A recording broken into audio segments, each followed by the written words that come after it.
தன் பதவியை ராஜினாமா செய்து விட்டு கண்ணீர் விட்டுக் கொண்டு நாடாளுமன்றத்தை விட்டு வெளியே வந்தான். நாடாளுமன்றத்தை விட்டு வெளியே வந்தான். I will resign my post of law minister என்று சொன்னான். நான் சட்டத்துறை அமைச்சர் பதவியை ராஜினாமா செய்ய போகிறேன் என்று சொன்னான். பத்திரிகையாளர்கள் அதிர்ச்சியில் உடைந்து போனார்கள்.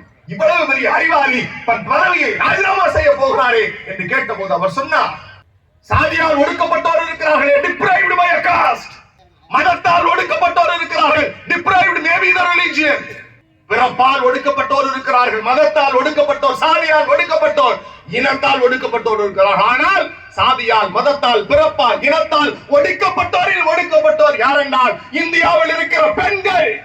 இந்தியாவில் இருக்கக்கூடிய பெண்கள் அவர்கள் வெறும் போதைப் பொருளாக, பிள்ளை பெற்கிற இயந்திரமாக, சமைத்து கொடுக்கிற வெறும் கிச்சன் பொருளாக பார்த்து கொண்டிருக்கிறார்கள். அந்த பெண்களுக்கு உரிமை வேண்டும் என்று இந்த இந்து கோட் பில்லில் சட்ட திருத்தம் கொண்டு வந்தவர் அம்பேத்கர்.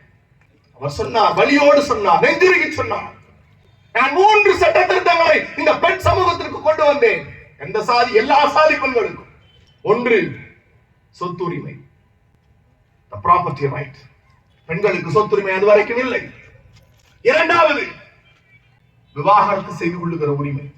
கணவனை பிடிக்கவில்லை என்றால் விவாகரத்து செய்து கொள்ளலாம். 3, சுவிகார உரிமை, அடாப்ஷன் ரைட், தத்தெடுத்துக் கொள்ளுகிற உரிமை. இந்த 3 இன்றைக்கு இருக்கிறது. உங்களுக்கு தெரியாது இதை கொடுப்பதற்கு எத்தனை பெரிய சட்ட போராட்டம் நடந்தது என்று. இவையெல்லாம் எளிதில் கிடைத்து விடவில்லை. அம்பேத்கர் சொன்னார், நான் தோற்று போனதை நினைக்கவில்லை, நான் வழியோடு சொல்லுகிறேன், a day will come, a leader will emerge, that leader fulfill my commitment through the legislature என்று சொன்னார். ஒரு நாள் வரும், ஒரு தலைவன் வருவான், அந்த தலைவன் சட்டப்பூர்வமாக என் சித்தாந்தங்களை நிறைவேற்றுவான் என்று புரட்சியாளர் பாபா சாஹிப் அம்பேத்கர் சொன்னார். அந்த நாள் வந்தது. 1989 மே மாதம் 6ஆம் நாள் முத்தமிழறிஞர் டாக்டர் கலைஞர் என்கிற மாபெரும் தலைவன் ஒற்றை கையெழுத்து கொண்டு வந்தார். இங்கே உட்கார்ந்து இருக்கிற எல்லா பெண்களுக்கும் சொத்தில் சமபங்கு, the right of property.